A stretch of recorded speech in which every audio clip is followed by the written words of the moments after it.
في وجع محدش بيفهمه غير اللي عاشه. أنا بنت عندي 25 سنة، أمي متوفية، وعندي أخ وأخت أكبر مني ومتجوزين. كنت عايشة مع بابا بعد ما أمي ماتت. في يوم من الأيام بالصدفة اكتشفت حاجة وجعتني جدا. لقيت بابا بيبعت لصفحات مش كويسة على الفيس، وبيظهر حاجات مش محترمة وصور مش محترمة.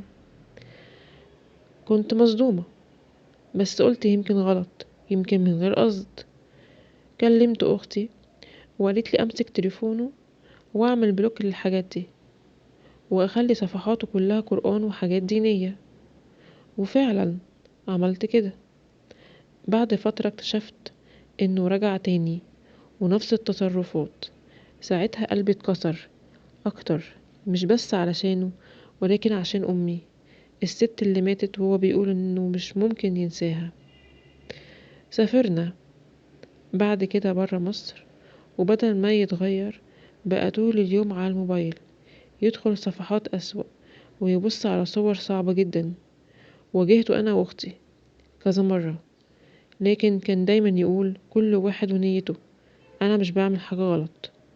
بس اللي اكتشفته بعد كده خلاني أعيط من القهر.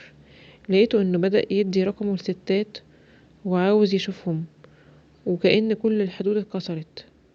واللي وجعني أكتر إنه مش حاسس إنه هو بيغلط، وأنا كل مرة أعمل بلوك وهو يفكها تاني، لحد ما بقى يكتب كومنتات على صور ستات ونزل ستوري فيها لينك صفحة مش كويسة، والناس شافوها بقت فضيحة.